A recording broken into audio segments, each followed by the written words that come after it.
Hey everyone, welcome back for a solo episode of Business First Creatives Podcast. Today I'm going to jump right in and I want to talk about switching your CRMs. I'm going to talk about when I recommend that you do and when I recommend that you do not. So, I am coming at this not only from a personal perspective, because in my career as a photographer, I started with 17 hats, moved to Tave, moved to Dubsado, and now I use Dubsado and Honeybook both side by side for different parts of my business. So I have a lot of knowledge of using CRMs inside of my business. I also help entrepreneurs, creatives, photographers set up CRMs inside of their business. So I am coming at this from two different perspectives.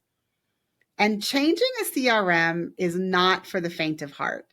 It is not that you wake up and you decide, oh, I would like to move from one CRM to the next. And all of a sudden, 3 days later, you are done. I don't even care if you hire someone like me. That is not the timeline in which you switch CRMs. And so I do want to say, though, as much planning as it may take to switch from one CRM to the next, it is not impossible.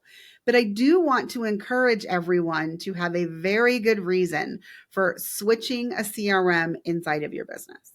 It's kind of like photographers when you're switching systems, because again, I have shot Sony, Canon, Fuji, and Nikon as a photographer.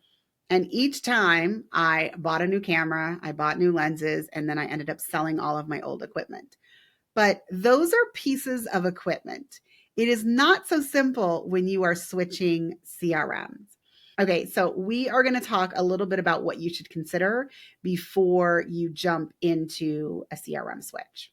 So, first, I've already kind of mentioned this, but there is going to be a significant time investment if you are choosing to move from one CRM to the next.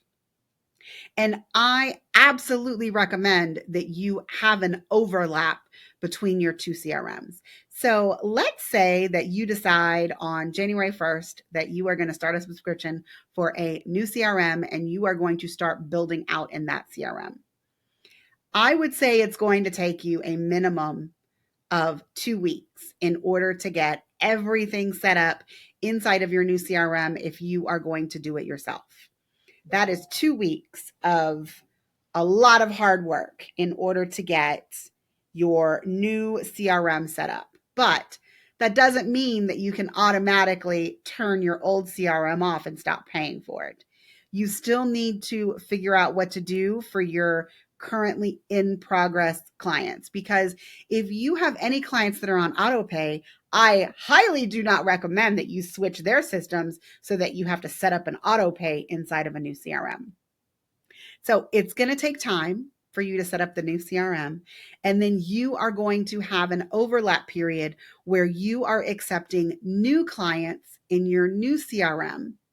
You are probably going to move some of your old clients from the old CRM to the new CRM and start working on their project there. But there are going to be a select few projects where you are probably going to want to leave them in your current CRM and let the project run its course. Okay. The second thing that I want to talk about, in addition to the time investment, is the features. Now, we can all get shiny object syndrome sometimes. We see that a CRM put out this one brand new feature that our CRM doesn't have, and we're like, oh, so should I switch for that one feature? I almost never recommend that you switch from a CRM to another CRM just because they have released one feature.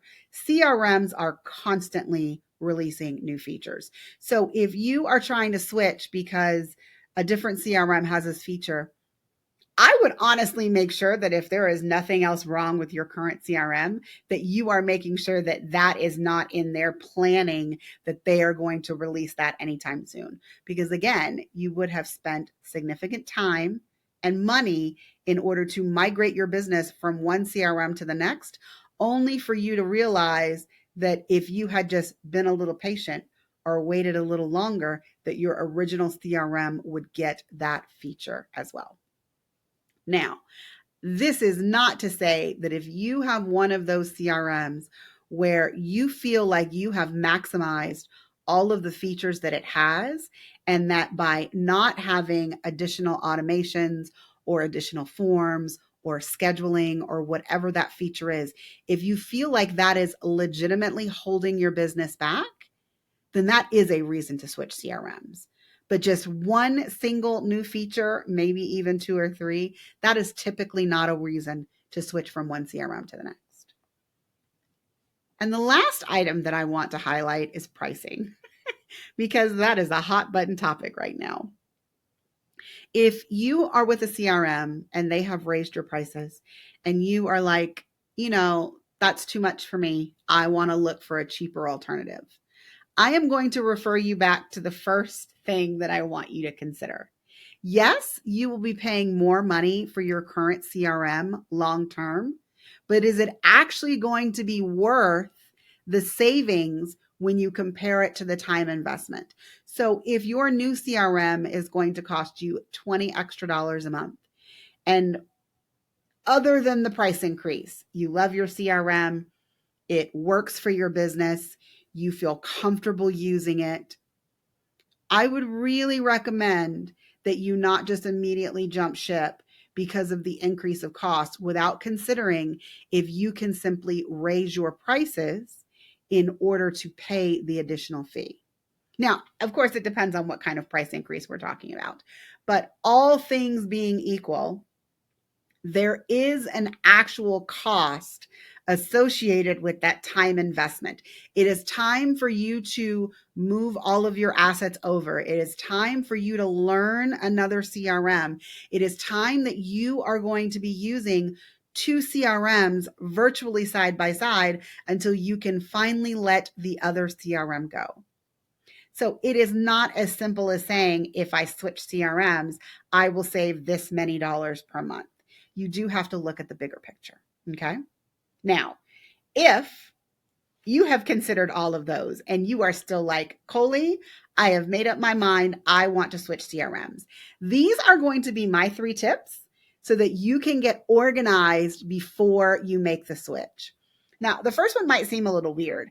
I want you to pull out a spreadsheet.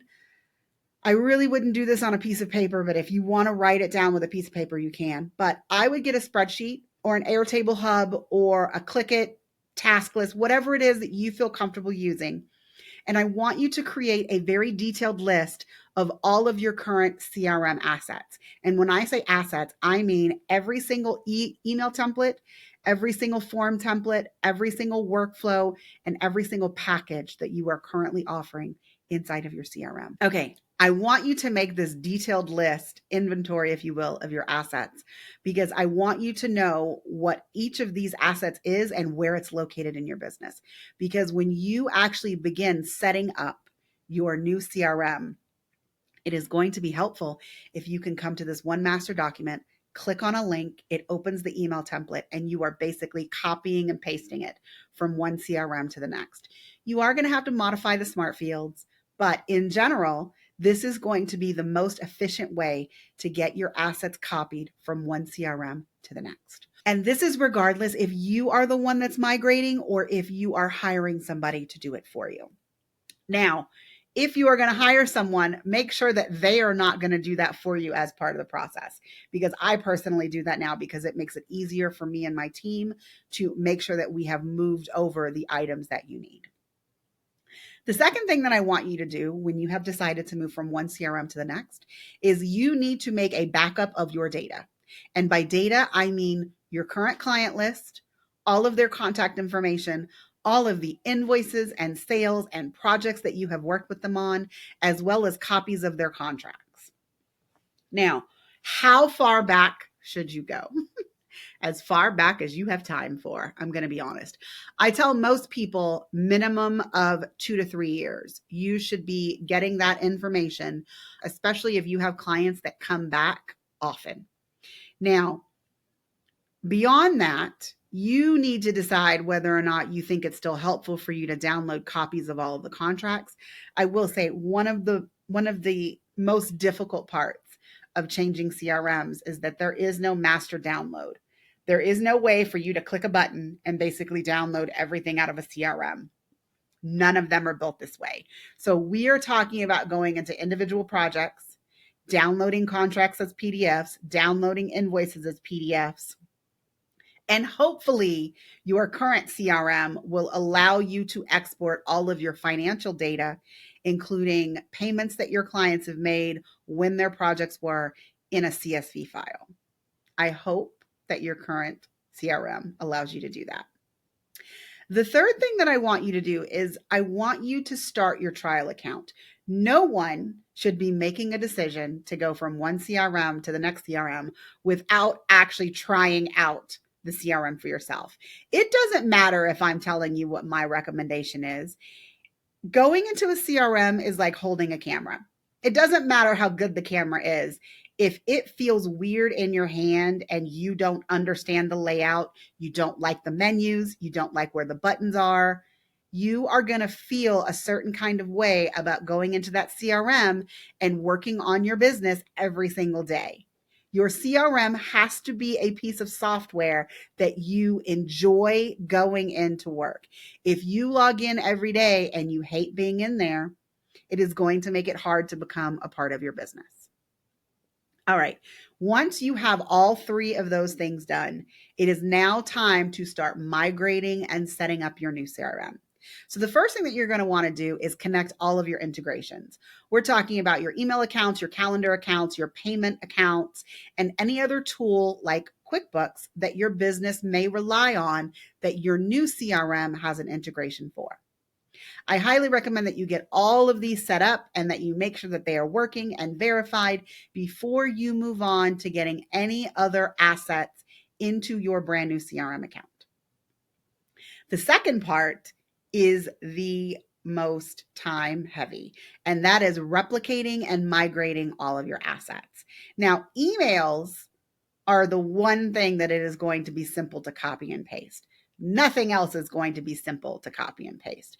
You have to replicate the forms. You have to replicate the contracts. You have to get your lead capture, modify all the questions, create your questionnaires. And when all of that is done, then you can start building workflows that you may or may not have had inside of your old CRM. Now, workflows and workflow steps and workflow triggers are not universal between CRMs. So you may find that there are some workflow steps, actions, and triggers that you had in your current CRM that do not exist in your new CRM. You may find the opposite is true. You may find that you had your workflow set up in a certain way in your current CRM, but that there is going to be a better and improved way to set them up inside your new CRM. Now, whether or not that is true, it's probably going to come in part 4. And part 4 is where you learn your new CRM and how to optimize your new systems. So there's a couple of ways that you can learn a new CRM. Almost all of the CRM companies, Dubsado, Honeybook, Sprout Studio, 17 Hats, Tave, they all have a learning database. They all have a knowledge base somewhere where you can read articles, you can watch how-to videos there or on YouTube that will help you learn how to use your new CRM. The second part is you can consider hiring a strategist like me to help you do the migration. But either way, you should be able to learn how your new CRM works and optimize it for your particular business. The second thing that you're going to want to do is, because you are investing all of this time and money, I do really encourage you to take a hard look at your client experience now to see if there are any opportunities to improve it in the new system. So if it has been more than 6 months since you have evaluated your email templates, while you are copying them into the new CRM, you might want to give them a facelift. You might want to update the language, make sure that you don't need to write any new emails, include links to new blog posts and new pages on your website that you've created since you originally wrote that email. The second thing is I want you to take this opportunity to refresh your portfolio pictures if you are a photographer. If you created your proposal or your booking workflow or your smart file a year and a half ago, You probably have better pictures now. So use better pictures when you create your new forms so that you are giving your client experience a facelift at the same time that you are migrating into your new CRM. I want to make sure that everything in your new CRM reflects your brand voice and your current portfolio style. Last, I want you to test everything. You should test it as a fake client. You should have some of your buddies test it as fake clients. You should see every single email that goes out. You should be looking at it in mobile and on a desktop to make sure that everything is good going forward. So, once again, I just want to remind you, I want no one to take the decision of moving from one CRM to another one lightly. Make sure that you are looking at everything for your business and these CRMs to ensure that if you do decide to move, that it is a good decision for you and your business going forward. Now, if you would like any additional tips and tricks, I have a few blog posts linked in the show notes that will help you get my favorite CRMs set up in less than 3 hours. All right, that's it for this episode. See you next time.